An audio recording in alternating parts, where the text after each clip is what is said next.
Should we get started? Great. Okay, great. Thank you very much. Thank you very much for coming back for the third time to learning about public sector personnel economics. In the first lecture, what we talked about was the effect of we talked about public sector personnel economics, and what I tried to kind of focus on were some of the differences between public sector personnel economics and private sector personnel economics. In that context, we were thinking about the role of politics in affecting civil service promotions, departures, and a whole bunch of decisions civil service makes. So that was the first lecture. The second lecture was on hiring expertise and promotions inside of the civil service. And in that talk, what I tried to do is to show you some of the commonalities. Many of the themes from personnel economics transfer into public sector personnel economics. And we were talking about things such as coordinate capabilities and the skills people have, how they get promoted.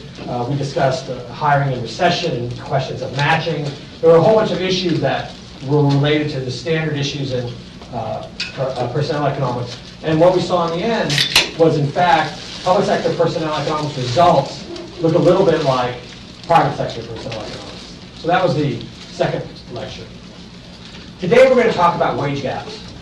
And the idea of wage gaps has traditionally been the purview of labor economics when they look at labor markets and labor economics. But in fact, I think of it as also part of personnel economics, because we're concerned about how people get paid inside the firm, and how promotion paths and career paths look like, what they look like, and how that might affect wages individuals receive. So I think of wage gaps as being both part of general labor economics, how labor markets work, but also how internal labor markets work. And so today I'm going to be talking about wage gaps. And I did not acknowledge this in my previous two talks, but I need to make sure I do this today. I'd like to acknowledge people who have funded, organizations that have funded this research for the past 5 years, including the National Science Foundation, the Smith Richardson Foundation, and the Duke Center for Institutional Organizational Performance, Duke SIOP.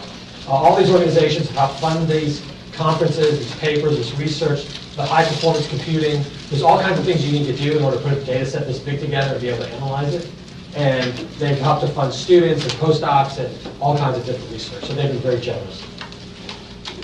And just again, as a reminder, this is based on 10 papers that I've co-authored with people, with some of these individuals who are involved in the project. In addition, my students and my co-authors have independently written 10 to 15 papers. And today, I'm going to also tell you that another set of co-authors have written another 15 to 20 papers on statistical methods, and I'll talk about that very, very briefly today. So what I'm going to talk about today is I'd like to talk about three kinds of gaps that occur, wage gaps that occur in the federal government. The first is I'm going to take a deep dive into the gender wage gap and try to see what does a gender wage gap look like, is there a gender wage gap, what does it look like, and how does it evolve over time. The second thing I'm going to be looking at is the race wage gap. We're going to look across races in the federal government and examine, is there a race wage gap, what does it look like, is it different for different races. In the context of doing this, we developed a whole new set of statistical methods that have been published in various statistics journals and statistics conferences with various co-authors. And the question we were dealing with is, if you have a set of confidential data and you want to make it public, how would you do that? And so what I'm going to show you, I'm going to, at a very high level, with this other set of co-authors I mentioned, I'm going to describe to you some of the statistical methods that we developed to think about how one would develop synthetic data and then be able to give synthetic data publicly, and it mimics the confidential data. And we'll talk more about that. So I'll talk briefly about that in the context of race wage gaps. Finally, I'm going to talk about the terrorism wage gap. Now, I'm not going to tell you what that is. Instead, I'm going to make you stay to the end of the talk to find out. Okay. So these are the three wage gaps I'm going to be talking about. Gender wage gap. Let's start with this one.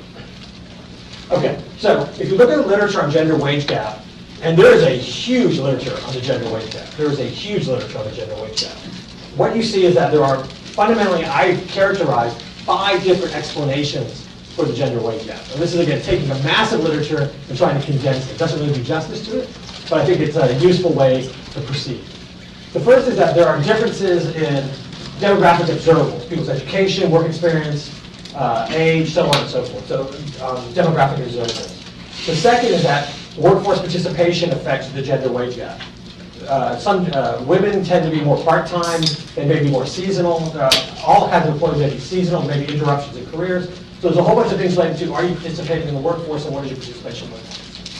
The third issue is occupational differences. There are some occupations which women tend to go to, which men don't, and which men tend to go to and women don't, and that might explain some of the wage gap. The fourth part of this literature is about what I call positional differences. There are things such as glass ceilings, whether you're entry level, whether you're getting promoted, and different levels may have different characteristics contributing to the wage gap. And the fourth characteristic is behavioral differences between men and women. That there's a book by Linda Babcock that is titled "Women Don't Ask." It's a behavioral difference. They don't ask for raises, whereas a man who's not very good goes in and asks for a big raise. And there's a whole bunch of behavioral differences related to people, what people request, their job satisfaction, personal characteristics, and the culture. So there's a whole bunch of things related to that. So that, and I've just summarized literally like 2,000 papers, and I've tried to box them into the 5 explanations that they tend to drive toward to explain the gender wage gap. So what is pure discrimination?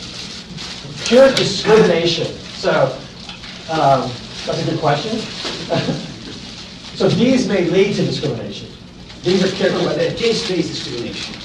Oh, taste-based. I'm part of the part. So that's not on here. So I should have put that on here. Okay. So taste-based discrimination. I'm part of the employer. Part of the employer. Yeah. So there could be taste-based discrimination on part of the employer. Yes, that's right. That's a good point. So I should put that on here. Thank you. Okay. So what I'm going to talk to you about the gender wage gap, and I'm going to describe to you what the private sector literature says, and then we'll take a deep dive into the public sector literature. Okay. So the gender wage gap is persistent in the U.S. economy. I think a really excellent overview of the literature is found in Francine Blau and Larry Kahn, in their paper, the Journal of Economic Literature, 2017, where they summarize the literature. And what they find is that the unadjusted wage gap declined from 26% to 20% from 1989 to 2010. The unadjusted wage gap is just looking at the unconditional means. What has happened to average women's wages versus average men's wages? And they find that the gap has gone from 26 to 20%. Once you control for a whole bunch of stuff, and I'm going to show you what they control for. I'll show you that in a minute. Once you control for education, age, workforce participation, so on and so forth, the wage gap has been relatively constant at about 8% for the past 30 years. Okay, so if you're thinking about a private sector number, that's kind of a number to keep in the back of your mind. Yeah. Now, so I'm wondering about controlling for, say, education. Could that hide the fact that women may have barriers to education that could be contributing, or how is that treated? Absolutely.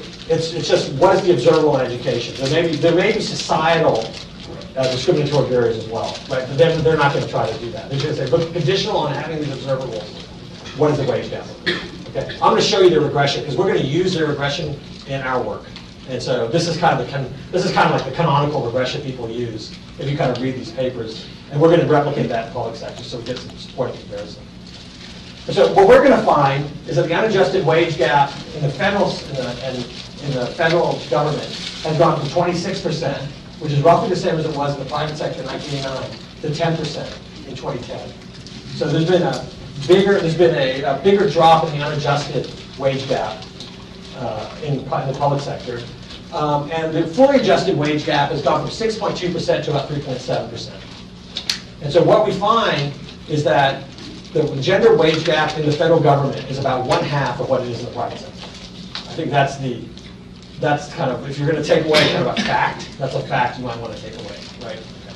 So what we're going to do is now I'm going to show you as I mentioned to you, we have the data, and in this data set, so every paper we write has a slightly different sample frame. In this sample frame, we're going to use all federal government workers that are not military, not the post office, not in what we call the 3-letter agencies we're not allowed to speak about, and not in what we call sensitive occupations, right? So we're not going to be talking about those people. And we're going to end up with 5.6 million unique individuals. So that's how many individuals we have in the data set we're going to analyze. This does include the civilian Department of Defense. And we've got about, as I mentioned, 70 variables on these people. So we have 42 million person-year observations that we're going to be looking at. And we're going to cover 381 agencies and 874 sub-agencies. And here we're going to define agencies slightly differently than we did in the other paper. An agency is defined by Office of Personnel Management. So different people define agencies in different ways and sub-agencies in different ways. That's why these numbers don't exactly line up. But think of it as, we're going to look at, they just slice and dice the data differently. It's the same set of people. Okay, so this is the data set we're going to analyze. Okay, so this is the table, and this is the regression that's in the Journal of Economic Literature paper, and this is kind of the regression everybody runs. They run a gender, so wage is the log wages is the outcome variable, the dependent variable, and then we're going to look at only full-time, non-seasonal federal employees. Okay, so that's important. It turns out a lot of people are part-time in the federal government, and a lot of people are seasonal, like most of the park rangers. They're seasonal. They work for the summer and they go away. It's amazing how many people are part-time and seasonal. So we're only looking at people who have careers, effectively. This is their full-time job. Okay, so that solves some of the workforce participation problem that was highlighted. And we're going to run a regression, and we're going to run a simple LS regression, which has a female, that's the gender. We have your age, we have your education, and these are the race variables. So I'm going to come back to race a little bit later on.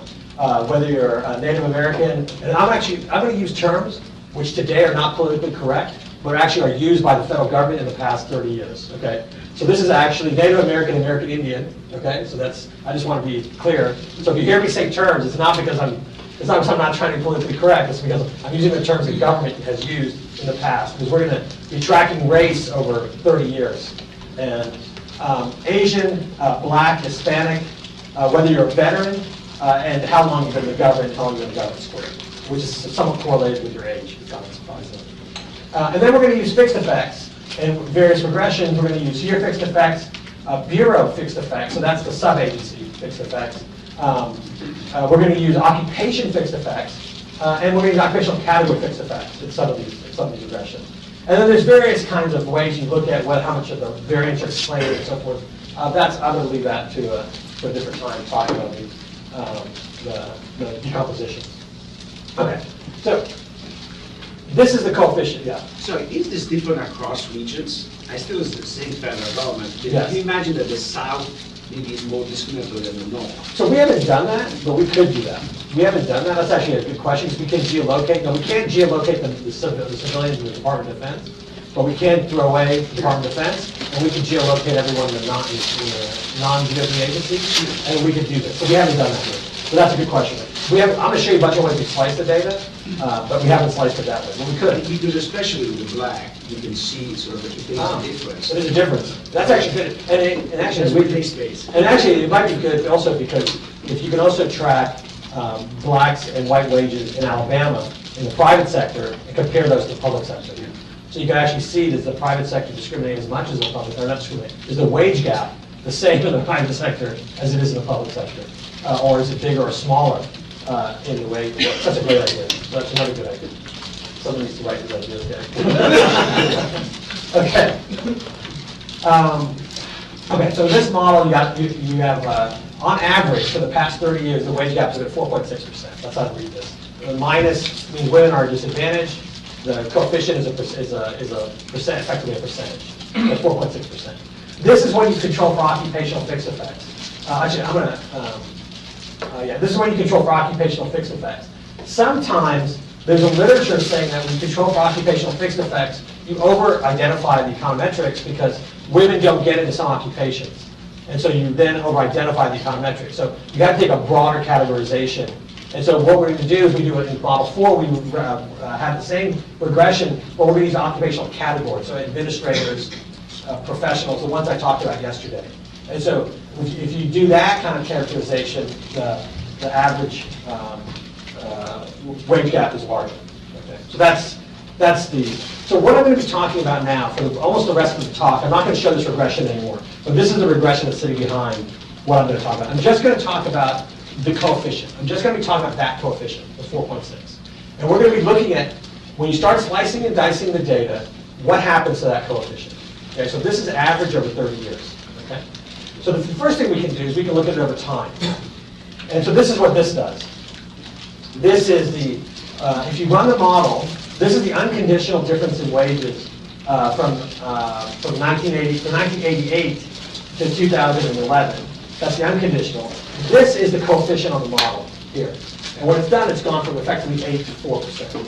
That's what's going on. So the wage gap has declined by about 50%, and it's gone from about 8 to 4%. So this is what's happened over time to that coefficient, what it's called full model estimates.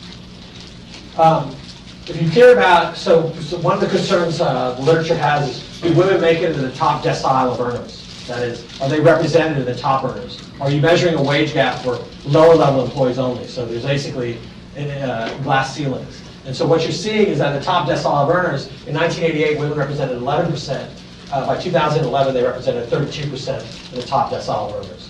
Okay, so if you believe that this is an indicator of glass ceilings are beginning to break down over time. But it's not at the point where it's 50-50.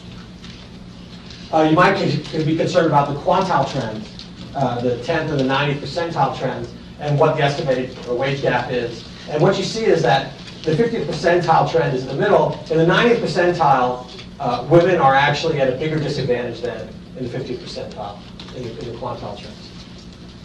Okay, so last time what we did was we talked about occupational category, and had a long discussion yesterday about different occupational categories. And I was trying to convince you yesterday that a lot's going on with administrators as the government grows. The action's kind of happening with administrators. You want to try to understand what's going on with these managers, these contract administrators, and these administrators.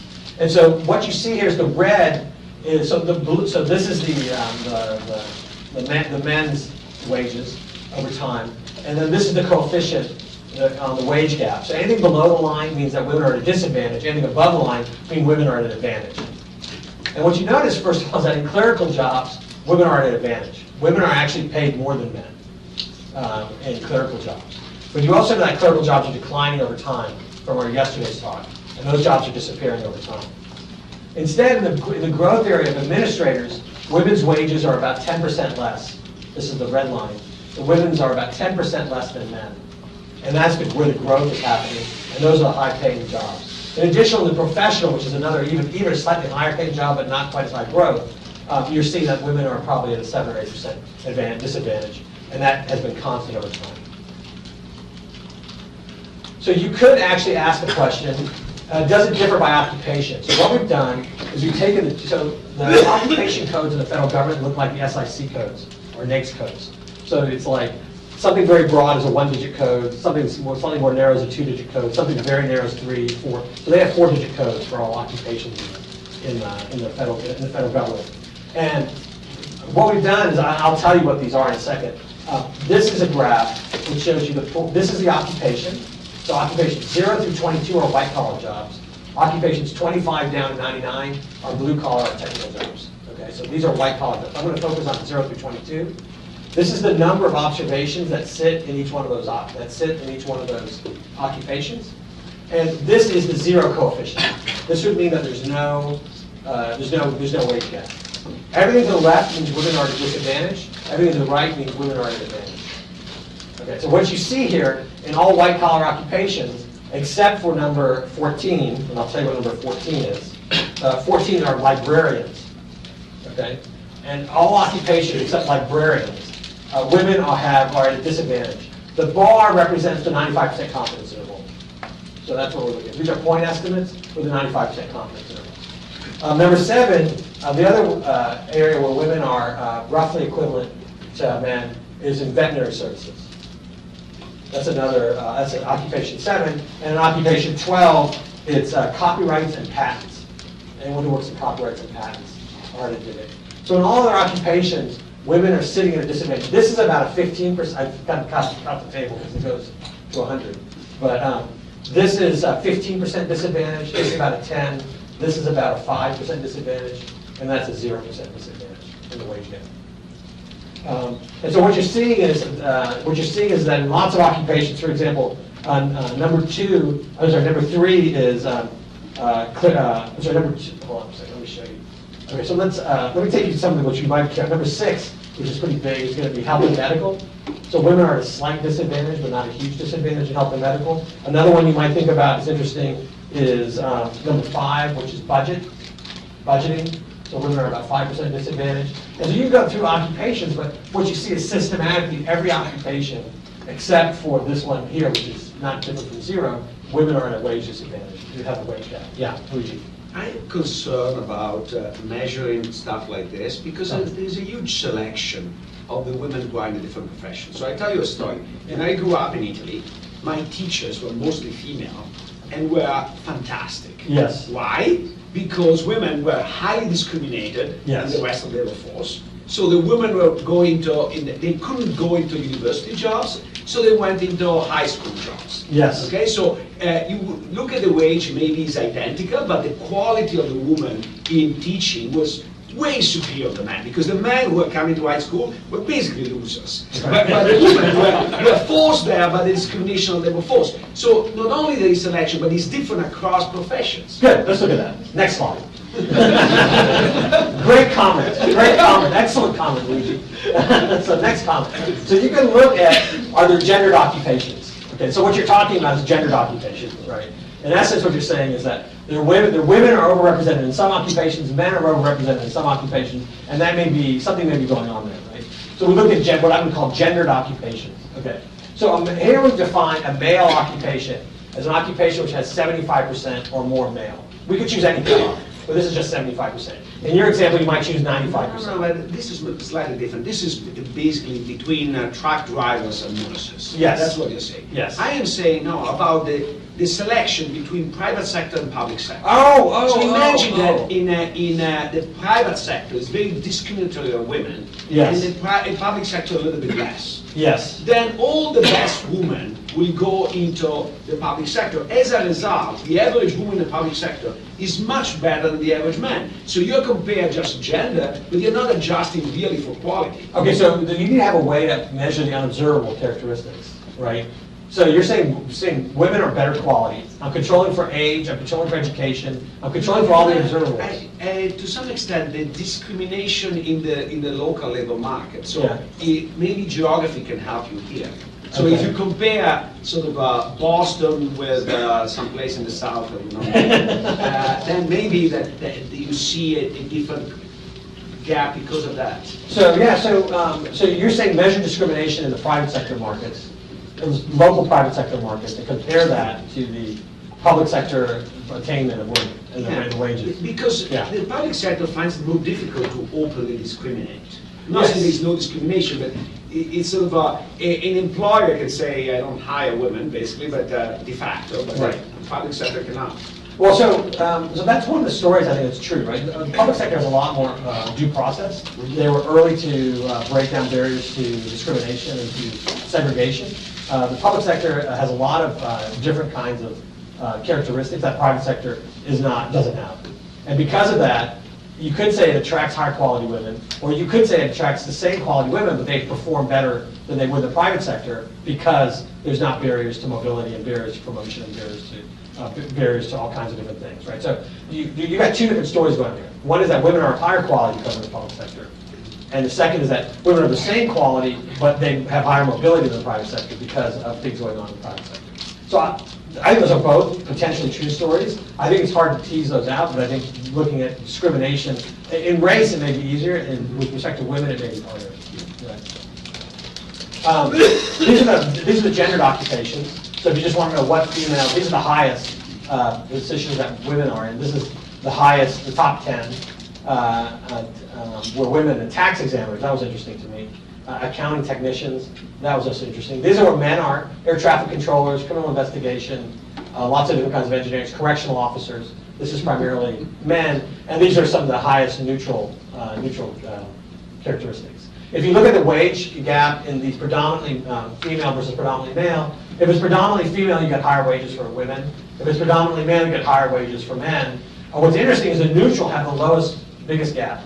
So this is where you're sitting between the 25 and 75 of men and women mix, and yet you have the biggest wage gap going on.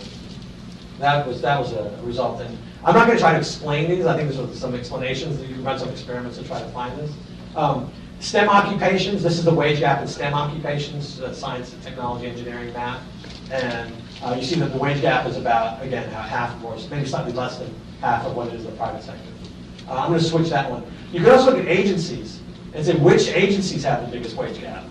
Okay, so these are the ones where the largest gender wage gap exists. Out here, this is a 20% 20% or 22% wage gap, and these are like in this, these are probably in the 10 to 25 range. And I'll tell you what some of these things are. This one here, Air Force headquarters.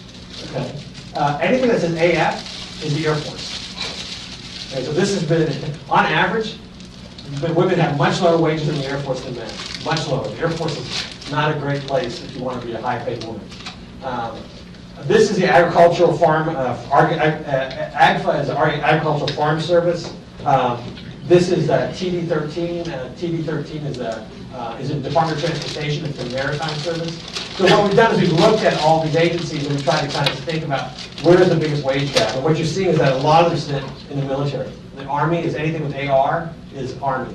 AF is anything with the Air Force. These are civilians in the military branches. Civilians in the military branches. In the same way, you can look at, are there any agencies where women have an advantage? It turns out there are two. The first one, I can't even find this anymore. This one doesn't exist anymore. AF1X. This was something in the Air Force, but it doesn't exist anymore. So I have to go back to the archive and see exactly what it was. And then the DJ10 is the Inspector General's Office of the Department of Justice. And it turns out, if you look at these here, you'll find a lot of these are Inspector General offices. A lot of women are paid almost as much as men in Inspector General offices. And I can't tell you why that is, but that's what's happening. And if you look at a histogram of the wage gap across agencies, this is a histogram of all agencies that have over 5,000 people, observations of them. And you can see that on average you get this 5% wage gap. Yes? When looking at the agency data, is this also controlled for whether or not you're a veteran? Because a lot of these high-ranking civilian posts are actually people from the military just rolling over. Yeah, so that regression I showed you is I'm looking at coefficient, and veteran is controlled for in that. So even women veterans. Wow. And maybe because women veterans don't attain as high a rank. It's hard to, they're underrepresented in the very top flag officer ranks of the military. I showed you the grade and step program, and now I'm going to try to explain to you why women, what's happening to women. I'm not going to attribute it to discrimination, but I'm going to describe to you the mechanism by which this happens. Okay. So the first thing I want you to know is I'm going to look at the GS, and the first thing to know is this is, when you look at people who come in, do women start for a given occupation, a given job? So let's take a step back for a second. This is the grade, and this is the step. We talked about this yesterday. There are 150 grade steps in the federal government, right? There's 150 boxes here. So what I'm going to do is I'm going to actually look at 100. I'm going to have 150 grade steps, and I'm going to ask: do women or men come in lower or higher when they initially get hired? And the answer is that women come in 1.7 grade steps lower than men. So their wages start on these observables.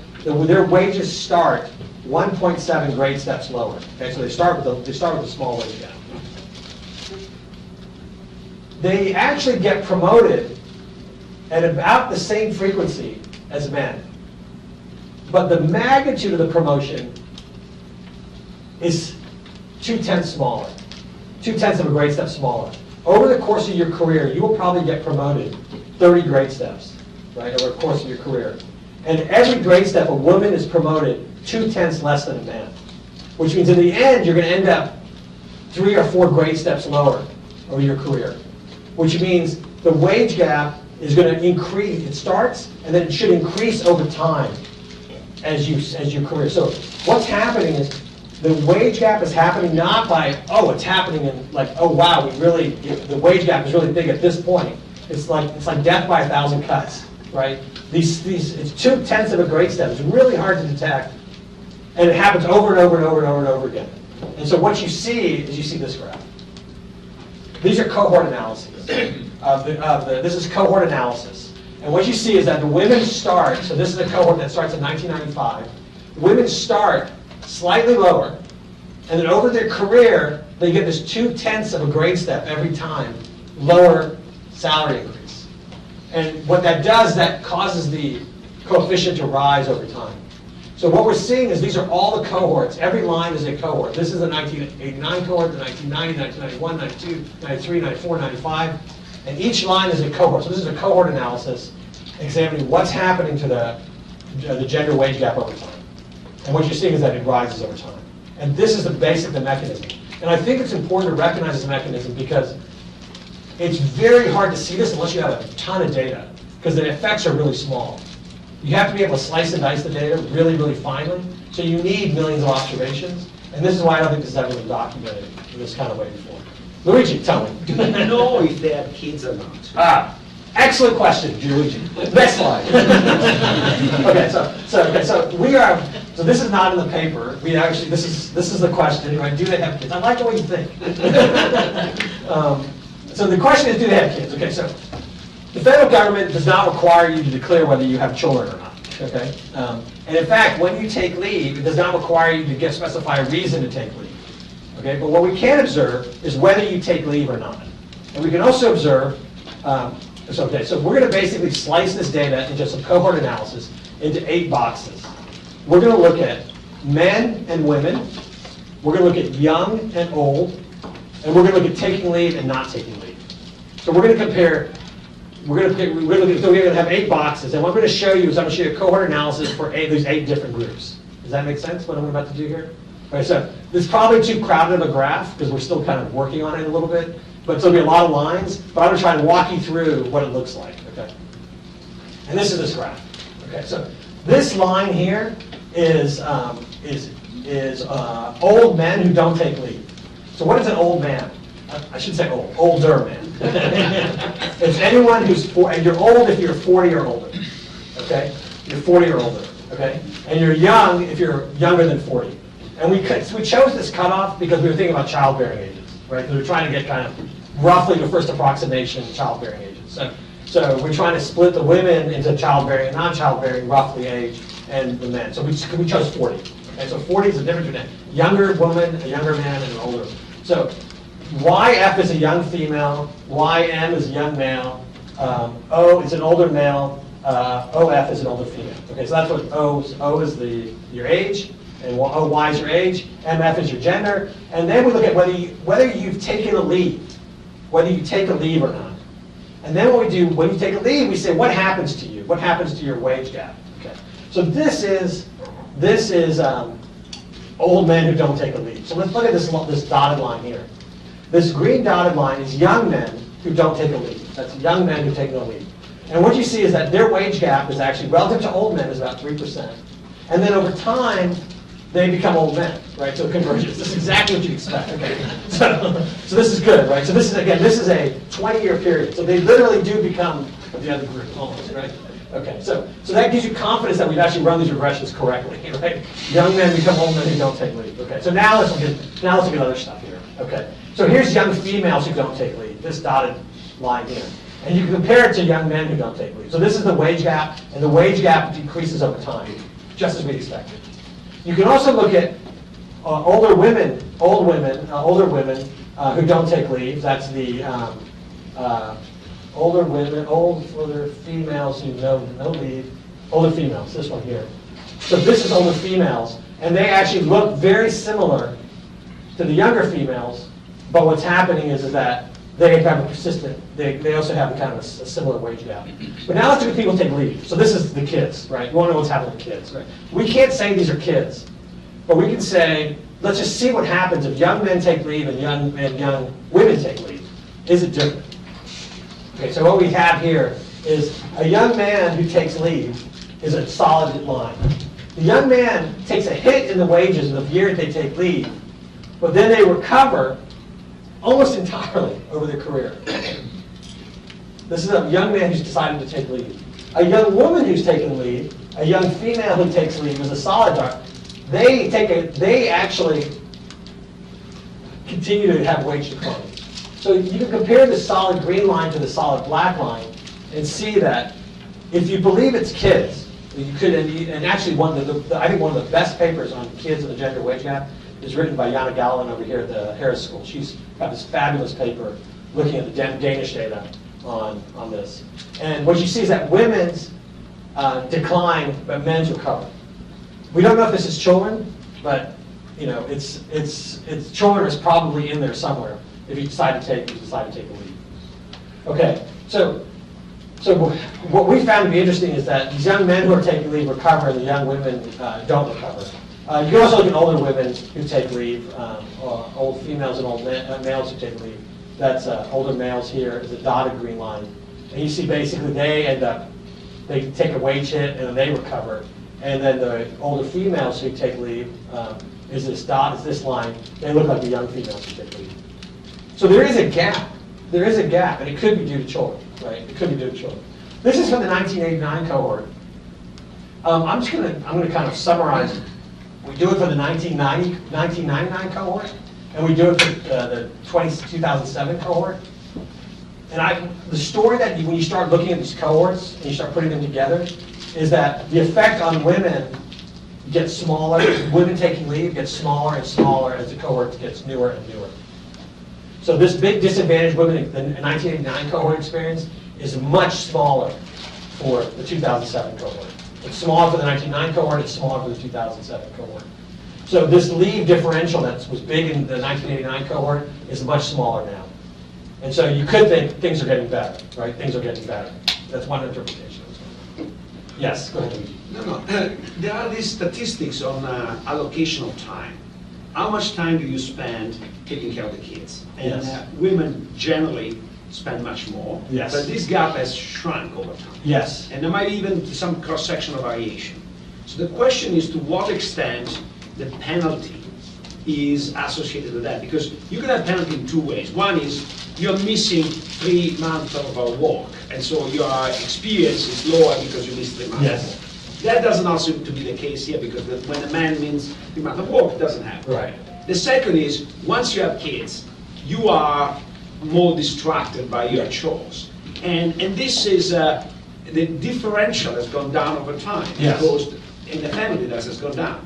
So using the time series and cross-section of time allocation, you can nail down this thing. Yeah, so we have to cross-section on what dimension are you thinking of? Space-wise, I don't think that in Montana. Oh, so you think it's different across in geography? Yeah. You said, okay. So yeah, so you're telling me basically use geography, use geography. Okay, I can do that. We can do that. That's not very hard actually, because we know where all these people are geolocated, so we know where everyone is. Yes? With using the geography, in the private sector, I can see how someone who was born in Montana is much more likely to work in Montana. But within the federal government, you're a lot more of like a cog in the system and could get very easily just shifted from one location to another. So a female who was like born in Alabama or Montana could end up working in Boston, and a female who was born in Boston could end up working in Montana or Alabama. So we can control for people who move. We know where everybody is every year, so we can control for their movements. But the underlying assumption for Luigi's, to control for yours and do what Luigi wants me to do, we would have to make the assumption that the propensity of men and women to move is equal, right? So that's what you would need to have some kind of assumption about that. If you believe that women's propensity is lower, willingness to move is lower than men's, and promotion opportunities are correlated with movement, then you would have a problem. So that's the, Well, yeah. Go ahead. I'm saying that like a cultural norm in Alabama might not apply within a federal office located in Alabama, because it could be a predominantly transplanted office. Right, right. We can actually do a little bit of work on that because we have so many years of data. So we can actually tell how many people are moving into an office and moving out of an office in any given year. So we can generate a churn rate for an office, and we can do that. We can not for a location, not for a specific office, but for a location. So we can try that. Yeah, Peter. Sure. Do you get any detail on the length of the leave? I know you can't see the reasons, but maybe you can infer. So it turns out we do have length of leave data, but it's really bad. Okay. So we thought about, we started off with length of leave. We started with 12 weeks. And started looking at that, but the data is so messy, they don't keep very good records. And people ask for extended leave. Also, the other thing that ends up happening is people try to take as little leave as possible. So we talk to the Office of Personnel Management. So they'll take sick leave, and they'll do this. So someone who's pregnant might only show up with 5 days of leave. I see. Right, because they filled in. And what's also interesting, this I think has has broader implications for things such as elder care, right? As our parents are getting older, We now have older people taking leave, right? Older men and older women taking leave. And there may be some implications. We think a lot about kids and pregnancy, but we don't think a lot about later careers in your 50s when your parents are in their 80s. What does that mean for your career? And does that affect how things might evolve? And I think there may be some implications for that. I guess the concern here is that females are more likely to leave for their children, whereas males, the observation that you have here might be leaving for a stint in the private sector or a stint in the Okay, so it's like promoting them. So it's definitely not stints in the private sector. Okay. So you're not allowed to do that. Okay. It would have to be so it could be women are leaving because they're healthy, looking after children, and they're sick. They just get sick. Men are only leaving because they're sick because they don't look after children. But it, like, so for instance, like leaving the Fed to the IMF or the Fed to the World Bank, that type of stuff. Oh, okay. Well, then you go to zero salary, and we see that. Okay. So leave means that we're holding your position, and you're coming back in a certain time, within a year or so. Within a year or so. Okay. It's not like you're gone for a long time. And then coming back. And they're coming back, right? There's a whole other thing about how the government was since anyway, I will skip that aside. There's a very interesting. There's a lot of jobs with zero salary because in case of disaster, they need to move all the people around. They need to move like people from EPA into Homeland Security. So they're actually holding jobs in Homeland Security, so they have to process all these people. And literally overnight, they can switch them into a different job and start paying them. So there's all this stuff that the government does that you have to be really aware of. There's a lot of technical detail in this data that we've learned. The other thing I'll show you, this is in the course of the gender wage gap paper, we decided to check, what about, these are civil servants, what about political appointees? We were just interested, do political appointees have different wages? And it turns out women make 9% less than, political appointees make 9% less than men. And if you break it down by party, Republican women make much less than Democratic women. And so, political appointees. So we don't know what to do with this. We think this might be another paper, just on something different that might just kind of be this cute little, nice little paper. Maybe not cute, very serious. Paper about political appointees and the gender wage gap. But anyway, we've done some. This is just a fact, and I just wanted to share this with you tonight. Thought it was interesting.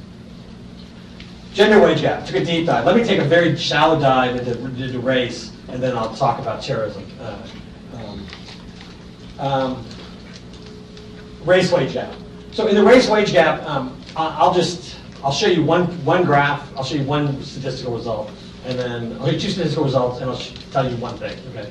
So I'm actually not going to go into the details of what we're doing, but we received. I partnered with Jerry Ryder, who is my co-PI in statistics, and Ashwin, big name, in computer science. We just call him Ashwin. It's kind of like Madonna. We just Ashwin. And he's in computer science. And what Jerry is one of the premier people who studies synthetic data. So what's happening? There's a revolution happening in confidential data. There's like the census data. There's the BLS data. There's a whole bunch of different data that the government has. They don't have enough people to analyze it. And so what they want to do is they want to make these data sets available to researchers so that researchers can have findings. The problem is, in order to get certified to use the data, it's an incredibly rigorous and lengthy process. So what is happening now is there's a movement to create what we call synthetic data. Synthetic data is where you take the data set and you make up a completely made up data set, a second data set, we call a synthetic data set, that mimics the statistical properties of the original data set, but reveals no confidential information. Okay, so you basically make it so no observation in the synthetic data set is a real person. It's just a made up string of numbers. But when you make up this, when you put this data set all together, you can actually replicate the main statistical results that happen in the original data set. So that's what synthetic data is.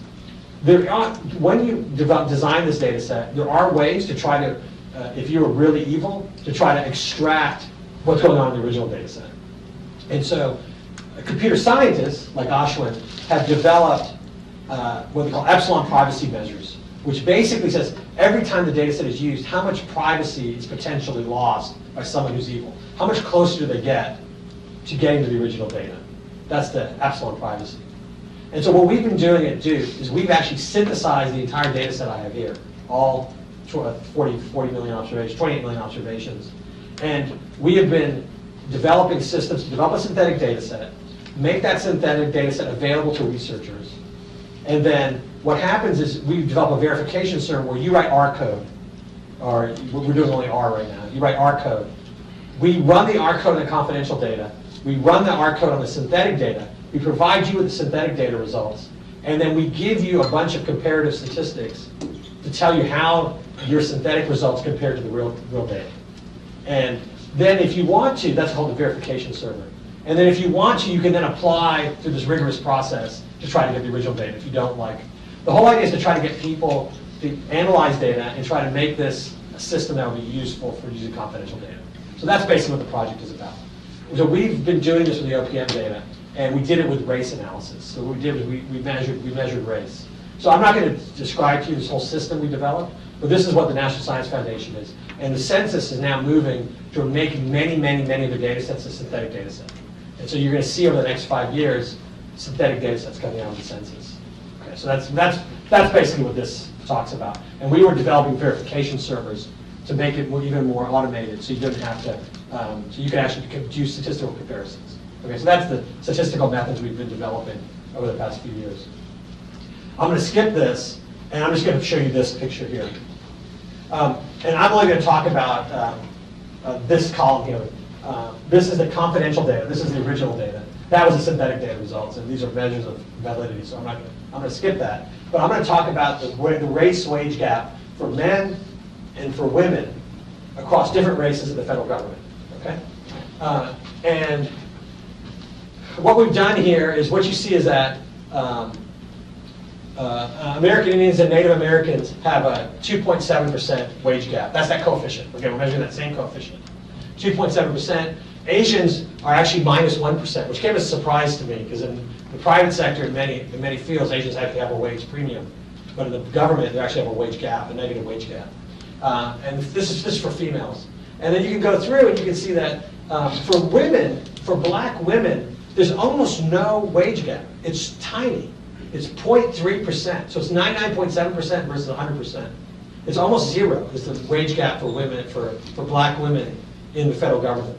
On the other hand, for black men, it's pretty large.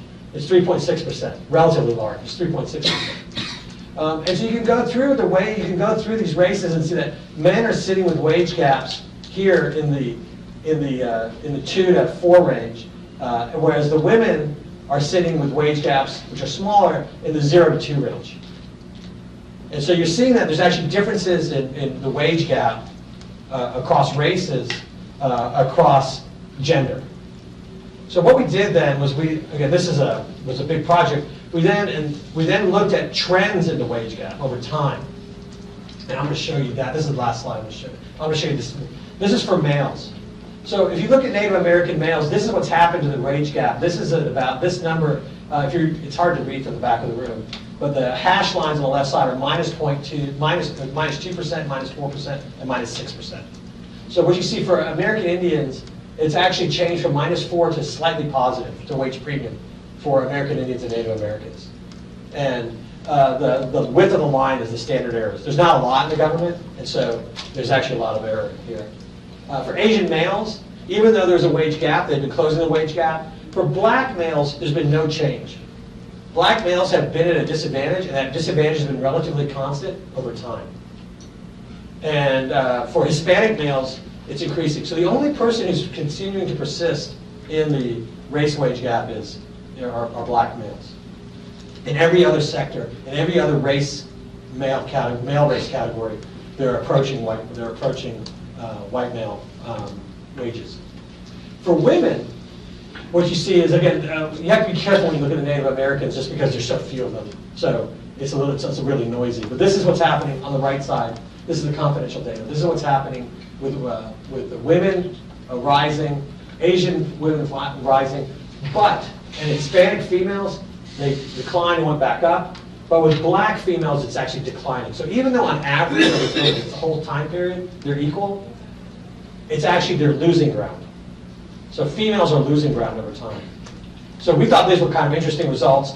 This was a statistics paper. It wasn't designed to tell you why it was happening. It was more designed to show you, this is what we estimated the original data. The left side is what the synthetic data estimated. And then we have a whole bunch of statistical tests to tell you whether the synthetic data mirrors the real data or not.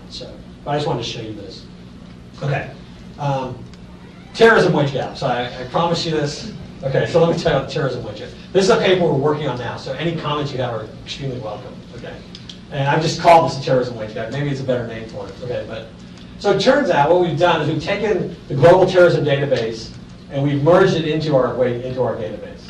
So we can geolocate every employee in the federal government anywhere in the world.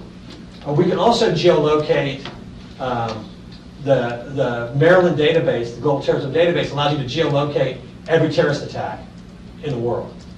And so we are looking at what happens when a government facility is attacked in the United States.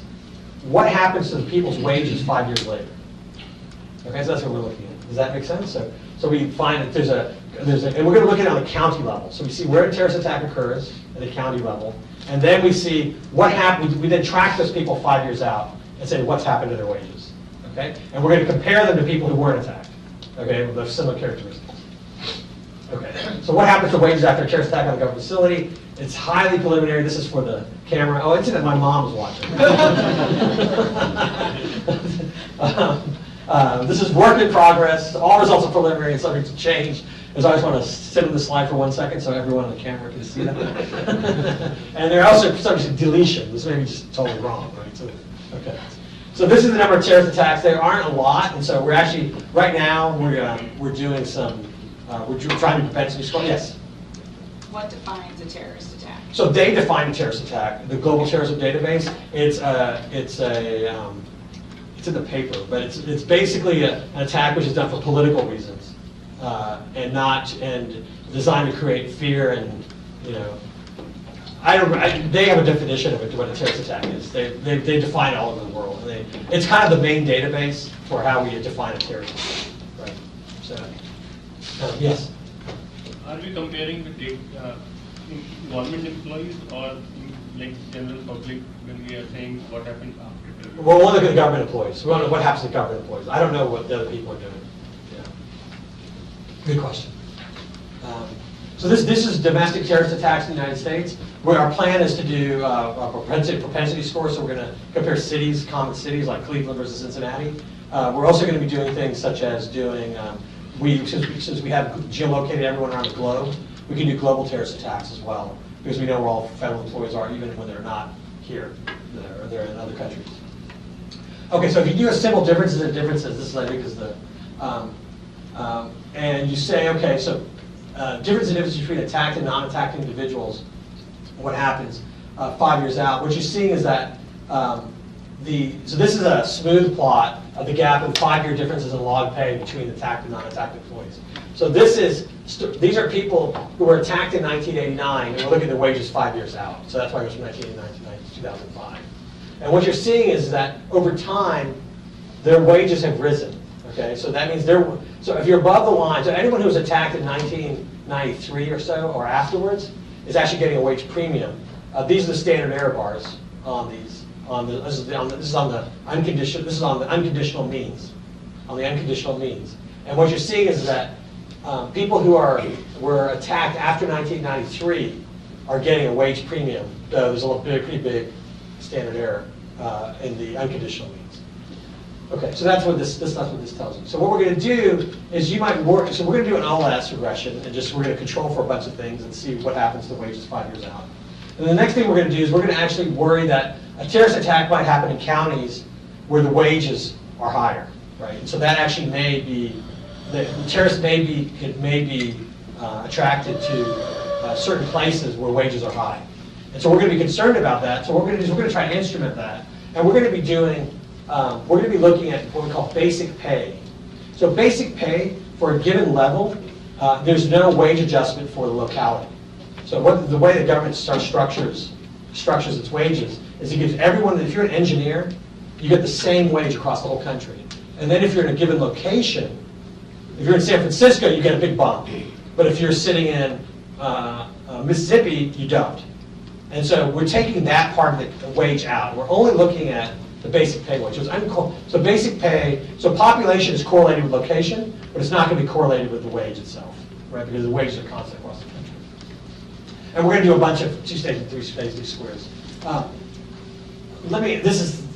in the interest of time, we ran this regression, but let me show you this. Okay, so if you just do OLS with no instruments, you get that this overall wage increase is about 0.3%. This is a wage differential for people who've been attacked. This is people who've been in an attack. 5 years later, their wages are 0.3% higher on average. But when you use the instruments and you say, okay, first of all, do people in highly populated counties, are they more likely to be subject to terrorist attack? And the answer is yes. So what we're saying is that they're actually more likely to be subject to terrorist attack than people who are in low populated counties. So you get, terrorists don't attack rural areas. They attack highly populated areas. Okay, so this is just to show you that that's actually what happens. And then once you use the fitted values and you do the 2 stage least squares or the 3 stage least squares, you get between a 19 and a 20% effect on 19 and 25% effect on wages. So 5 years out, people who are in areas which are attacked are more likely to have higher wages, and the wages are likely to be about 10 to 25% higher. Okay? So the question is, what's going on here? That's what you want to know. Okay? So we kind of try to establish this fact, and then we want to know what's going on. So there's a bunch of things that could be going on. Okay? It could be effort. I had a near-death experience. I'm going to work harder for the rest of my life. Right? It could be there's a halo effect. Right? That I was in the presence of adversity. Everyone now thinks I'm a hero. Right? So I call this like the halo or hero effect. It could be, oh my God, you got attacked, so now I need to pay you a wage premium in order to make sure you don't leave the government. So it's a retainer. It could be a risk premium. You're working in a danger zone. Oh, Los Angeles gets attacked all the time. I have to pay you a risk premium, right? So that's a risk premium. It could also be, oh, people move around, right? It's like, oh, suddenly I've been attacked, and so I'm more likely to leave, I'm more likely to stay. Mobility might be affecting wages. Finally, it could be politicians are rewarding people in attacked areas for a bunch of political reasons. So these are some of the reasons we're looking at. So we started working through this, and I'll show you the bottom two here: mobility and politics. So on mobility, it turns out if you look at the people you look at people who say you've been in an attacked area, are you more likely to leave the government? The answer is yeah, you're more likely to leave the government. So people who've been in an attacked area are exiting. They're exiting the government. However, they are not moving around in the government. This is about mobility within the government. So they're not more likely to move in the government. They are more likely to leave the government. So that's the first. So there's something going on with mobility with exit, but not with moving to Washington. Okay, so it's not like that. What we are trying to do now is we're trying to look at, okay, so this is kind of hard to do, but we're actually trying to look at, see whether, suppose it's a Republican president, and the attack area is Republican. Okay, we call that you agree with your president. If the attack area is Democratic, has a Democratic presidential vote, then we call that you disagree with your president. And then if you're in the marginal districts, so between 45 and 55, then we call that neutral. And we want to know who's getting the biggest raises in which kinds of attack districts. Does that make sense?